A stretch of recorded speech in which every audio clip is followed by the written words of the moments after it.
감사원 유병호 사무총장의 문자를 둘러싼 논란이 커지고 있습니다. 민주당은 오늘 대통령과 감사원, 이른바 대검 게이트라고 명명하면서 국정조사 가능성도 언급했는데요. 국민의힘은 꼬투리 잡기라고 비판했습니다.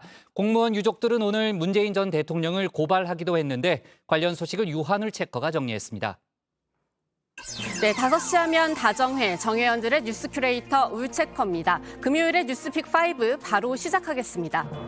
오늘 준비한 소식은요. 대감 게이트, 9.19 합의 파기, 표절 아니다, 군대안 대마 버터, 반푸틴 노벨 평화상으로 잡아봤습니다. 감사원이 말 그대로 여의도의 태풍의 핵으로 떠올랐습니다. 유병호 사무총장의 이 문자 때문이죠. 공세수에 높여나가고 있는 민주당, 오늘 아예 대통령 감사원 게이트, 이른바 대감 게이트로 명명했습니다. 대통령의 체리 따봉 문자를 이어 감사원 실세 사무총장과 대통령실 왕수석의 권권 유착 문자로 온 나라가 시끄럽습니다. 대통령실이 총괄 기획하고 감사원이 하청으로 실행한 대통령실과 감사원의 게이트, 즉 대감 게이트로 볼 수밖에 없습니다. 네, 하지만 윤석열 대통령은 그런 문자 나는 모른다고 했습니다. 너무 바빠서 그렇다고 합니다.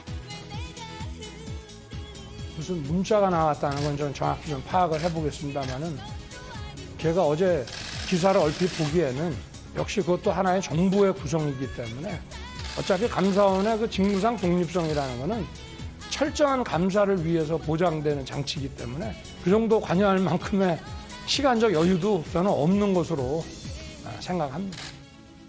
네, 이 정도면 바빠서 몰랐다. 윤 대통령의 레퍼토리가 아닌가 싶은데요. 저 혼자만의 생각은 아닌 것 같습니다. 그리고 신경 쓸 여유도 없다.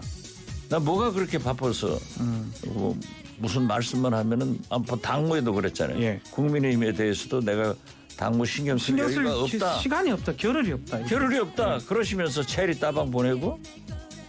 네, 윤 대통령은 시간적 여유도 없다고 했는데 대통령실은 아닌가 봅니다. 야권 표현 빌어 감사원의 한동훈, 유병호 사무총장의 문자, 이관섭 국정기획수석에게 보낸 거죠. 또라는 표현 들어가 있는 거 보면 문자이건 전화이건 처음 주고받은 연락은 아닌 듯하고요. 저 메시지 이전의 문자들은 다 지운 것도 같은데 거기에 대한 궁금증은 저 혼자만의 것으로 하면서요. 두 실세 간의 문자, 민주당에선 이렇게 보고 있습니다. 실제로 이제 국정기획수석이라는 자리가 소위 말하는 왕수석입니다. 예. 굉장히 여러 전반적으로 관여된 여러 가지 업무들을 기획하고 처리하는 자리고요. 그래서 이분하고 서로 뭔가 의사 연락이 계속 되어 왔었다라고 한다면 그거를 대통령이 몰랐을까? 몰랐다고 보는 게 상식적일까? 이런 생각이 드는 거죠. 따라서 민주당은 오늘도 감사원 앞 1인 시위 이어갔고요. 다음 주 11일 감사원 감사도 한껏 벼르고 있습니다. 국감 마침 뒤에는 유 총장과 더불어 최재해 감사원장까지 공수처에 고발한다는 계획입니다. 그리고 게이트로 명명한 만큼 판을 더 키우려는 구상도 밝혔습니다. 감사원장 사퇴와 사무총장 해임, 그리고 엄정한 수사를 계속 기피한다면 우리 민주당은 국기문란성 책임을 묻기 위해 국회법에 따른 청문회나 국정조사 등 절차를 검토하지 않을 수 없습니다. 윤석열 대통령은 이제 그만 정치 탄압 폭주는 멈추고 외교 참사 등 실정을 국민께 바로 사과한 후 위기에 처한 민생 경제와 안보 관리에만 전념하시기 바랍니다. 네, 국민의힘은 여기에 꼬투리 잡는 거다 이렇게 비판했습니다. 이 문제에 대해서 매우 무례한 짓이라고 했던 그 문 전 대통령의 발언 때문에 민주당이 이걸 문제를 제기했다가 지금 사실 수렁에 빠지니까 뭐 어떤 꼬투리라도 잡아서 거기에서 이제 빠져나오고 싶은 그 생각은 뭐 충분히 이해하겠지만 이렇게 너무 과도하게 정치적인 이슈로 몰고 가면 오히려 더 깊이 수렁에 빠지는 것이라고 하는 것을 지적하고 싶습니다. 네, 감사원의 감사 중립, 여야 화력이 여기 집중돼 있다 보니까 뭐에 대한 감사였나 가물가물하기도 한데요. 우리 다정의 여러분들만큼은 맥을 놓치지 않으셨겠죠. 바로 서해 공무원 피격 사건에 대한 감사였습니다. 주무부처인 통일부 감사에서도 당연히 이 문제 다뤄야 하는데요. 하지만 결국 감사원 이야기 또 나옵니다. 이 문재인 정권 때 좌천됐다 돌아온 사람이라 사적 감정이 개입돼 있다 이런 말도 있습니다. 다시 말해서 대통령실, 여당, 검찰, 감사원이 한 팀이 돼가지고 움직이지 않나 하는 생각이 들고요. 그 서해 이 피격 사건에 대해서는 좀 성급한 결정했고 우리 국민의 보호 의무에 대해서 다 하지 않은 측면이 있어 보인다. 그래서 이 부분에 대해서는 명명백백하게 수사나 감사를 통해서 밝혀져야 되고 그 부분에 대해서 우리가 편견 없이 협조를 하겠다. 이게 통일부 입장에 다합니다. 네, 여기에 반해서 국민의힘 그리고 피살 공무원 이대준 씨의 유족은 사건 경위 명명백백하게 드러나야 한다는 입장이죠.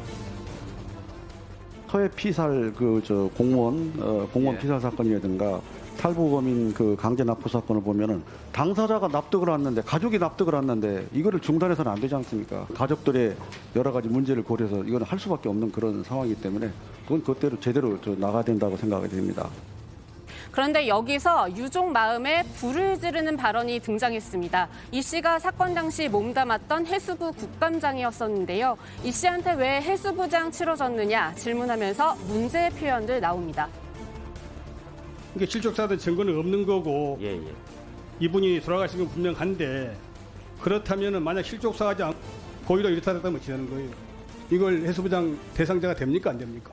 마치 공무원이 직장에서 근무하다가 근무 시간 중에 도망쳐 나와서 딴 데서 땀뻘적거리 하다가 사고를 당해 죽은 경우도 똑같이 이게 마치 공상으로 인정하자는 것과 마찬가지 이야기입니다. 뻘짓거리 하다가 하는 것까지 부상을 치를 수 있냐는데 그거는 정정을 하시는 게 맞다. 지금 아직 논란의 소지가 있고 유가족들이 있는데 표현이 조금 그거는 정정하시는 게 맞는 것 같아요. 네, 유족은 울분을 토했습니다. 그리고 감사원 조사 거부한 문재인 전 대통령과 박지원 전 국정원장, 서훈 전 국가안보실장을 감사원법 위반 혐의로 고발했습니다. 스스로 당당하게 말했듯이 본인도 당당하게 조사에 응해야 합니다. 그리고 민주당 의원들도 면책 특권에 숨어 함부로 말하고 또다시 말장난으로 국정을 흐트리려 합니까? 어찌 그런 무도한 말들을 다 할 수 있단 말입니까? 네, 유족의 고발에 다음 주 중으로 있을 것으로 보이는 감사원의 수사 요청. 이제 피격 사건을 검찰이 넘겨받는 건 자명한 사실입니다. 수사 대상에는 문재인 전 대통령도 포함될 것으로 보이고요. 오늘 발표된 미디어 토마토 여론조사에 따르면 응답자의 55.1% 감사원의 문 전 대통령 조사가 정치적 의도 있다고 봤습니다. 이 논란 어떻게 피해갈지, 유족들의 마음을 어떻게 풀어줄지 이제 검찰 손에 달렸습니다. 대한민국의 헌법이 제대로 작동됐습니까? 이렇게 피켓팅 한다고 해서 이게 정정으로 갑니까? 죽은 동생이 살아옵니까? 네, 두 번째 픽은 9.19 합의 파기입니다. 북한의 이딴 도발, 결국 9.19 남북 군사 합의로 옮겨 붙었습니다. 9.19 합의 2018년 평양에서 열린 남북 정상회담에서 서로 일체의 군사적 적대 행위 전면 중지하자 약속한 거였죠. 윤석열 대통령 오늘 파기 가능성 시사했습니다.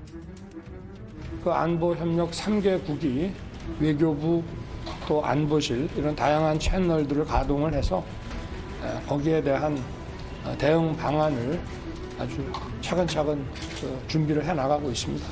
미리 말씀드리기는 좀 어려울 것 같습니다. 네, 정부 부처들도 파기 가능성 있다 분명히 했습니다. 북한 도발에 직접 맞대응하고 있는 국방부 수장은 전면 폐기 공감한다 말했고요. 대북 주무부처인 통일부도 오늘 이런 입장 밝혔습니다. 아주 특단의 사정이 없는 상태에서 우리가 9.19 군사 합의를 비롯해서 이런 남북 간의 맺은 합의를 먼저 깨게 되는 일은 옳지 않다고 생각을 합니다. 그러나 지금 우리가 지금 현재 남북 관계 진전 상황으로 볼 때 이거 여러 가지 어떤 안 좋은 시나리오까지도 생각할 수 있는 상황에서 그 최악의 상황에서는 이런저런 옵션을 모두 검토할 필요는 있겠다라는 원론적인 것을 말씀을 드린 것이지.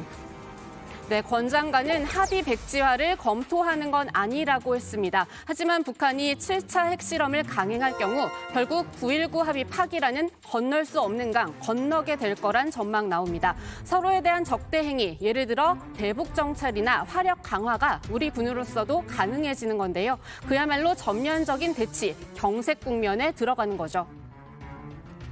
조그만 한 충돌 사건도 전쟁의 원인이 될 수 있어요. 그러니까 조그만한 충돌 사건이 일어나지 않도록 서로 상대방을 자극하지 않으면서 이미 2018년에 합의한 남북 군사 합의를 지키는 겁니다.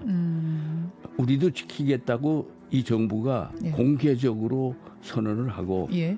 물론 북한도 지켜야 되고 하지만 이미 남북은 9.19 합의 폐기를 향해 달려가는 폭주 기관차 같습니다. 발사, 훈련. 요즘 매일 반복되는 일상 같죠. 심지어 북한 어제 아침에는 탄도미사일을 섞어 쏘더니 낮에는 폭격기 4대와 전투기 8대, 모두 12대로 구성된 편대가 남쪽으로 비행하면서 우리 군이 설정한 특별 감시선을 넘어섰습니다. 휴전선 북쪽 약 50km까지 내려온 겁니다.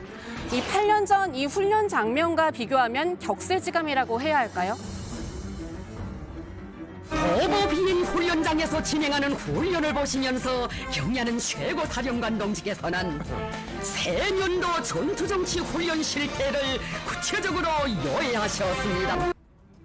네, 북한과 중국의 연합훈련 가능성까지 나오는 가운데 한미일도 연합훈련을 이어가는 중입니다. 공조유지 확보해야 하는 3국 당국자들의 통화도 이어지고 있습니다. 그런데 여의도에서 강대강 배치 중인 국민의힘과 민주당, 이 사안을 놓고도 공방 중입니다. 대한민국 국군이 미군과 함께 한미 군사훈련하는 거야 누가 뭐라 하겠습니까? 그런데 일본을 끌어들여서 한미일 합동 군사훈련을 하면 일본 자위대를 정식 군대로 인정하는 것으로 해석될 수 있지 않습니까? 일본을 끌어들여 반일 감정을 부추기고 죽창가를 부르라며 선동질하는 것이 대권 주자이자 당 대표로서 할 말입니까? 국방에 대한 개념조차 모르는 이재명 대표 참 안타깝습니다. 네, 세 번째 픽은 표절 아니다입니다. 그제 우리 정 의원님께서 윤석열 차 표절 여부에 대해 이런 의견 주신 적이 있었죠. 그리고 해변으로 가다님, 영국 카툰 원작자에게 표절인지 아닌지 물어보면 간단하지 않을까요? 라는 생각 보내주셨습니다. 네, 서울에 거주 중인 영국 출신 라시드 기자도 정혜원인가 봅니다. 실제로 원작자인 영국의 만평가 스티브 브라이트에게 질문하고 받은 답을 공개했습니다. 브라이트는 표절이 아니다. 작품에 나타난 유사성은 그저 우연의 일치이고 이런 일은 시사 만평계에서 비일비재하다고 했는데요. 윤석열 차 그림 솜씨도 칭찬하면서 누구든 정부를 비판하면 비난받을 우려가 있다는 게 큰 문제다. 이렇게 지적했습니다. 네, 다음 픽은 군대안 대마버터입니다. 국민의힘 전주회 의원이 최근 5년간 군대 내 마약 사범 판결문 26건을 분석했습니다. 그 결과 군부대 내부도 마약 청정 지역이 아닌 것으로 밝혀졌는데요. 2019년 육군 하사 A씨는 인터넷으로 대마 종자를 시켜서 부대 숙소에서 직접 키웠다고 합니다. 직접 재배한 대마 피우기도 하고 심지어 대마버터를 만들어서 빵에 발라먹기도 했다고 하네요. 네, 오늘의 마지막 픽은 반푸틴 노벨 평화상입니다. 노벨상의 꽃이라고 불리는 노벨 평화상, 우리 시간으로 잠시 뒤인 저녁 6시 발표됩니다. 러시아발 핵 전쟁 위기 높아지는 가운데 유력 후보군의 반푸틴 전선이 만들어졌습니다. 젤렌스키 우크라이나 대통령, 푸틴 대통령의 최대 정적으로 투옥 중인 나발니, 그리고 국제 원자력 기구도 이름을 올렸습니다. 이와 함께 우크라이나 전쟁으로 여론전에서도 수세에 몰리고 있는 푸틴 대통령, 쓸쓸한 칠순을 맞이했다는 소식도 함께 들어와 있습니다. 네, 오늘의 뉴스픽은 여기까지입니다. 정의원분들 즐거운 주말 보내시고요. 아시죠? 저희는 월요일에 만나는 겁니다. 지금까지 뉴스픽 5였습니다.